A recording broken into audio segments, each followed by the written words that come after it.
Did you know that the chances of a customer opening your email mostly depend on the subject line? We're going to talk about that interesting little piece of information on your emails and talk about ways of how to improve and make better subject lines today.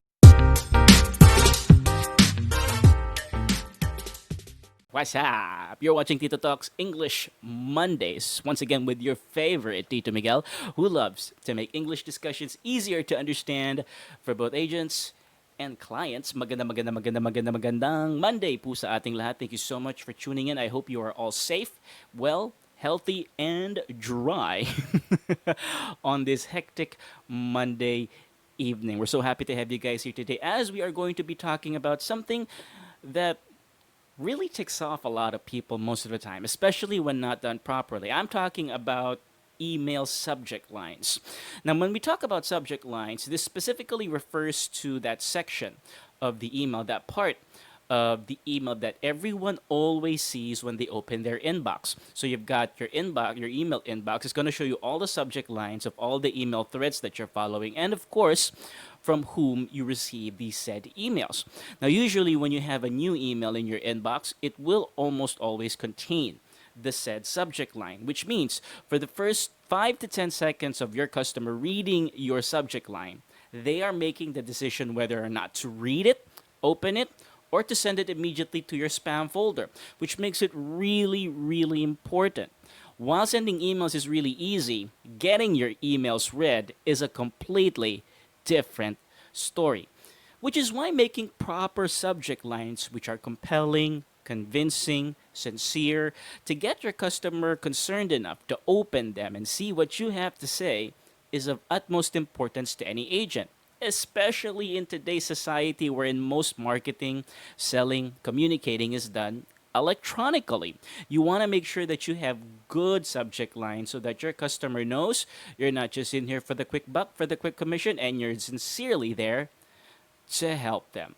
Now, we've all seen a lot of different emails already, and if you have a private email account or an own email account, you'll know what I'm talking about. You get bombarded, we get bombarded by a lot of different types of content from marketers, from colleagues, from friends, from relatives. Watch this cat eat a cheeseburger. Find sexy singles in your area. 15% off on your next credit card bill. Get this rebate every time you shop at this specific grocery store. And we've seen a lot of these marketing materials come into our inboxes, and we have no idea why they're there. But most of the time, the spam folder function proves to be really, really useful. If you think that something is irrelevant to you, something that's not useful, and something that you didn't ask for in the first place, it's easy to send something to the spam folder. But take note, your customers can do the same with your email, especially if they don't find it convincing, compelling, sincere, or something to be taken seriously. So, we're going to talk about a few ways to make sure that your customers open your emails and make sure that they take them seriously. Let's start with number one then, shall we?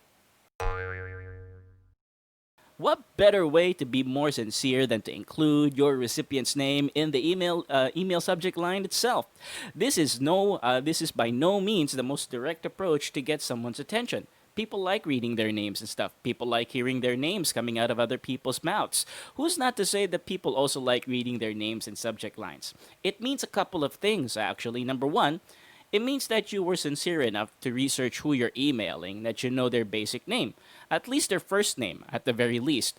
So when they see their name on a subject head, it means that this email was specifically meant for them, and it's not just a marketing email that has been blasted out to a whole bunch of email addresses from someone's phone book. It was customized specifically for them. That speaks volumes about your sincerity. I care about you enough to know who I'm emailing before sending this email to you. And with that being said, it causes your customer to take a special interest in your email. It gets them motivated to open up the email and see what you have to offer. The second one goes hand in hand with number one.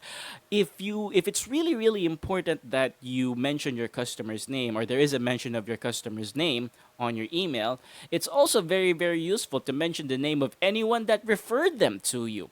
Now, we all know as salespeople at heart, referrals are one of the best ways to get additional business, additional prospects, and additional sales. With that being said, mentioning the name, whoever referred your client, is a good way to get them interested in your email. Why? Because they'll see the name of this person with which they're familiar with. Hi, your friend Mark emailed me, or your friend Mark referred me, or referred you to me, and I'd like to talk to you about buying insurance. And when you see your name on that particular when you see the name of your of the person that referred you on that subject line, it immediately tugs at your familiarity strings and makes you curious. What the hell did this guy say about me? Why the hell is this guy referring me to this guy? What does he have to offer? This guy knows me pretty well. He might know that I need something that this guy could offer. Maybe I should open his email and see what he has to say. This one's pretty interesting, and I want you guys to take a very, very close look at how this works. Instead of instead of introducing yourself, or instead of blasting your customer with marketing information and forcing them to open your email, it's actually a very good idea to ask them for something instead. Yeah, I know. It hasn't been heard of. I'm trying to sell you something, and yet here I am asking you for something in the first place. And this may have some very interesting implications. A good example of these subject lines would be, how much are you spending on your insurance premiums? How much are you losing in terms of unpaid claims? How long does it usually take for you to file an insurance claim for your fleet accounts, for your personal accounts, for your personal vehicles, for your personal assets? By asking these questions to your customer, you're not just trying to tug at their familiarity strings, you're also trying to make them think of a problem that you may be able to solve. People don't like spending money on things that they already need. If they could spend less money on something that they're already buying, they'd probably be interested in knowing more. By you asking how much they're spending on their insurance opens up a discussion that presents you as a viable option. How much are you spending on your current insurance right now? Why are you asking? Do you have something to offer? Why, yes. Yes, I do. While the email subject line is really, really good to capture someone's attention, it's equally important to have just as much of a compelling content as your email subject line. While the goal of the subject line is to get your customer through the door and into your email body is going to have to take home the bacon and convince your customer that you're trustworthy, you're worth their time, and you're going to have something of value to offer them. So watch out for our next week's video on Next English Mondays, where we're going to be talking about making more concise, making better written, making more compelling arguments via email. It should be good. So I thank you once again for joining us for another English Monday session. And once again, as always, this is your favorite Tito Miguel, always saying, I hope you enjoy the rest of your day.